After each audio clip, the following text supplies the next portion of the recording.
What a mediocre show this was. I am Boss of Basics, I'm back to you with another review. And today I'm going to review Raw. And look, you guys I know are very tired of, you know, listening and watching me do these Raw reviews. And I'm just a very passionate wrestling fan.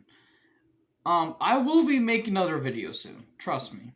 I might be doing another video talking about a band. I'm planning on playing Call of Duty very soon, so I'll be producing zombie content because a couple of you guys do like that. But for now, I do these videos for you guys, but mostly for me. Very passionate, and I've talked to a couple people. They said if you're passionate about it, just keep doing it. So I've loved wrestling for for over a decade now. So yeah. This show was pretty mediocre with a few highlights though.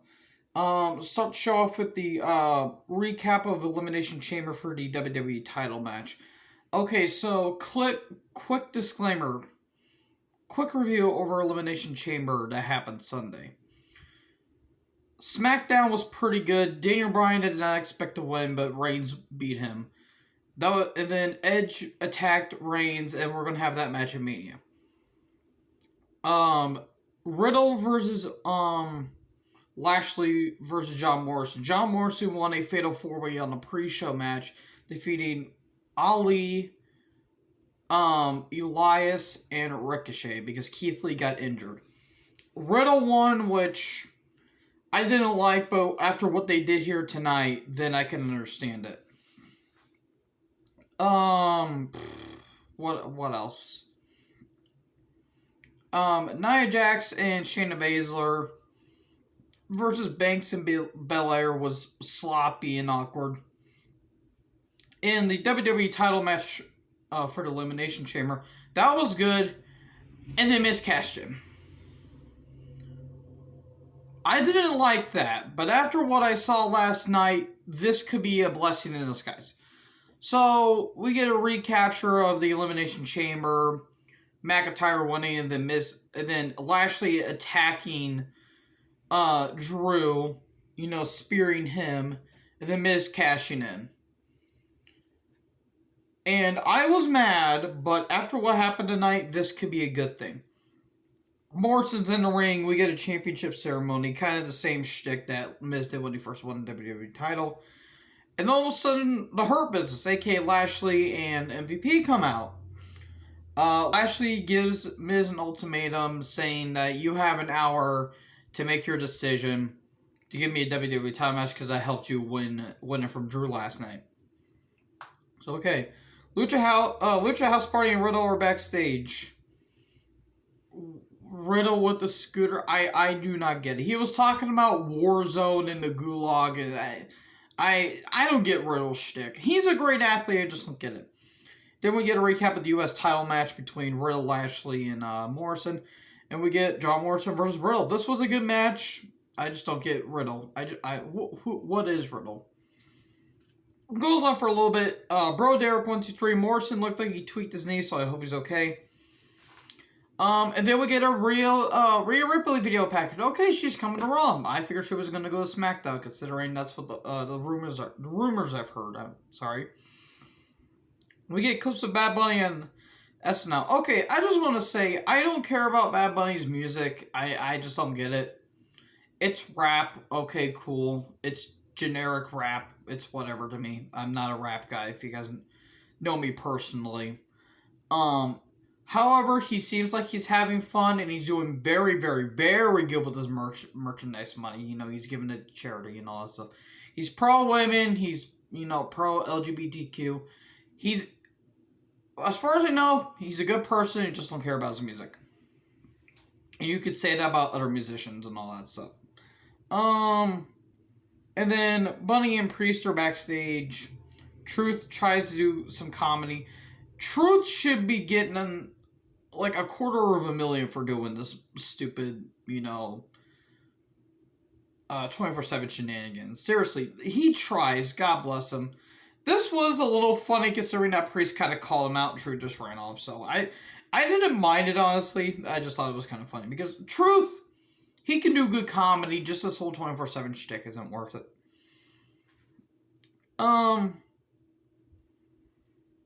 And then we get Priest and Miz backstage. Or Pierce, not Priest. Pierce and Miz backstage. Talking about, you know, the whole ultimatum thing. That had a clock for reasons. And then we get New Day versus Retribution. T-Bar and Mace. T-Bar got pinned. Okay, whatever. I do not care about this. Seriously, I do not care. We get an ultimatum time, and then Strowman. Miz and Lashley are in the ring. They recapped the ultimatum thing like 3 times. It was getting annoying. And then, you know, Lashley says, I don't waste my time and I don't waste my money, not like wasting my money. And then Strowman shows up. He says he wants a WWE title match. And Strowman looks confused, which that doesn't really surprise me. And then Shane says, well, we're going to have a match tonight. Strowman versus Lashley. If Strowman wins, or if Lashley wins, it's going to be a one-on-one match next week for the WWE title between Miz and Lashley. But if Strowman wins, it'll be a triple threat. Okay, we'll get to that match later on. And then we get Lucha House Party versus the Hurt Business Tornado Tag. This was a thing. I kind of thought this was going to be a fine match. What happened? This was lackluster. I don't know what happened. Lumbar check into a pay dirt. 1, 2, 3. Okay, I don't know what happened. Was everybody off? Like, was everybody like sleeping during this match? I wouldn't really consider it. We get Priest versus Garza. Okay. The match shouldn't have got as long as it should have. I get it, Garza. They're doing good. They're doing something with Angel, at least. Angel Garza. He's being a little more aggressive. There was a few times where the match should have ended, but it kept going. Could have cut it off by a couple minutes. But I get it. You're trying to, you know, give Angel something to do since he hasn't done dick at all for the last year. Priest would hit the lights, which I like the Reckoning more. That just sounds more cool. 1, 2, 3. Okay, whatever. And then 24/7 shenanigans. It was Tozawa, Drew Gulak, who got thrown out by Bad Bunny, so Gulak won't be taken seriously as much, even though he's been 24/7 business for how many months now? And then Humberto Carrillo, because they have nothing to do with him. I seriously forgot that he was still employed. Like, what did they do with him? Seriously, make him do something. Then recap of Alexa, you know, taking over the Thunderdome and Orton talking about the Fiend and all that stuff, and Alexa praising the Lord Almighty Stan, you know, with a pentagram. Now, what the hell is this? This is something Kevin Sullivan would be doing back in the 90s. Early 80s, late 80s, early 90s. Like, seriously, what was this stuff? And then Orton... Apparently, we went back to Papa Shango. Ultimate Warrior Papa Shango'd up in this bitch, apparently. He caused some black goo that kind of reminds me of what the hell? What the hell is that dinosaur's name again? The Dilophosaurus? Yeah, Dilophosaurus. Apologies to my dinosaur nerd fans, but I don't know how to pronounce certain words. Okay, then we get recap of... There were so many recaps here. We get a recap of Evans announcing her pregnancy. Okay, you know what? Good for her and her husband. I already know that they have another daughter. Or hopefully that kid grows up happy and healthy. And then we get Asuka and Flair versus Jackson Baylor. We've seen this match before. The ending was so odd. So Flair hits Asuka with the boot. Then Flair just went off into space, or she lost consciousness. Then she gets thrown out, and then Jax has one of the most laziest leg drops I've ever seen. Now, granted, if she's trying not to hurt someone and actually think for once and not trying to freaking kill someone, then okay, but you're supposed to be a dominant force. I get it, you don't want to be like King Mabel, what he did to Undertaker back in 1995, but still, you're still going to botch no matter what. Seriously, Aja Kong is the same, like about the same weight as Nia, and she hits a more impressive leg drop. And Kong is in her 50s, I think.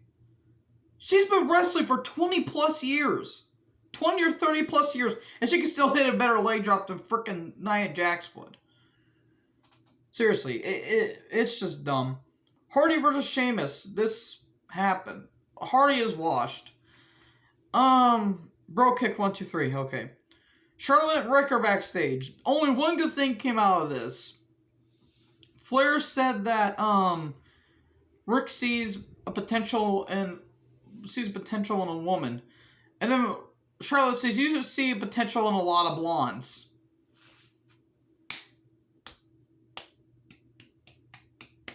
That was a rib at Vince, then you did a good job for once, Charlotte.